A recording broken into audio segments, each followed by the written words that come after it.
Why should you read? From an early age, we are encouraged to learn how to read. Have you ever asked yourself why society finds it so important and valuable to know how to read? Beyond the obvious benefits to reading, such as interpreting street signs or ordering from a menu at a restaurant, being able to read does a lot more than just assist you in your everyday life. Reading can change your mood for the better, build your vocabulary, make you more empathetic, strengthen your memory, and can even save you money. When you're in a bad mood, there's no better therapy than picking up a good book with a happy ending. It can change your whole mood and leave you feeling the way that the characters were in the story. Books can also help alter your state of mind for the better. Maybe you have a fond memory of being at the beach with your family, or hiking in the mountains with your friends. When you're reading a book where the characters in your story are having the same experiences that you have had, it helps you remember your own happy adventures and improve your mood having after read it. Reading also exposes you to new words, and in a report written by researchers Neil K. Duke and Annie M. Moses, they estimate that we learn at least 5 to 15% of all the words in our vocabulary from reading. Thus, the more you read, the more you can expand your personal dictionary and unlock new words to add to your vocabulary that otherwise you may not have. Reading also improves the empathy that you feel for others. What I mean by this is that as you're reading a book, you start to get to know the characters and begin to understand them. You can imagine yourself being friends with the characters or having been in their position yourselves and can relate to them.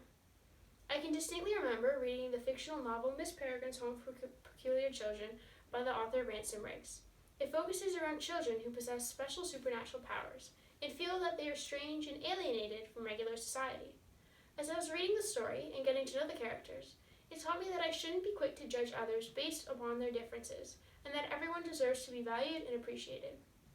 For myself, so far, I have read 112 books alone in 2018. When I'm reading a book, the experience is completely different than watching a movie or a TV show.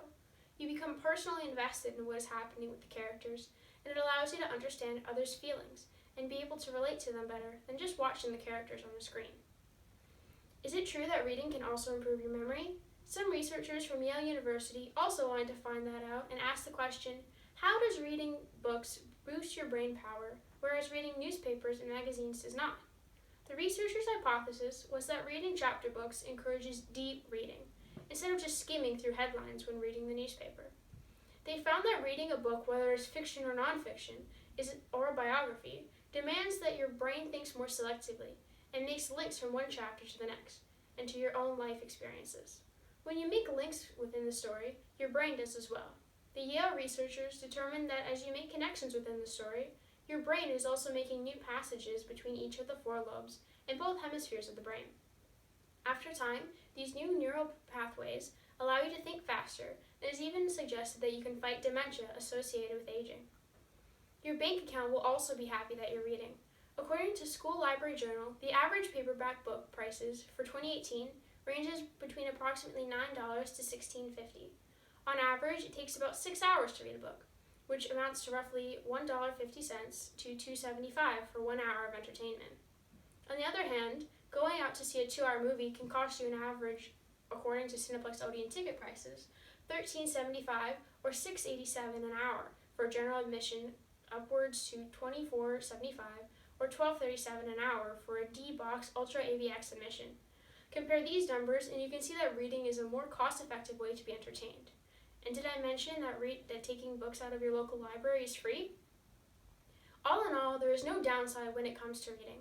Bookstores and libraries have books that will interest every genre, from biographies to do-it-yourself guides to classic novels, to name a few. It is worth rewarding yourself by taking the time to pick up a good book and start reading it. You will be amazed by just how enriched you become.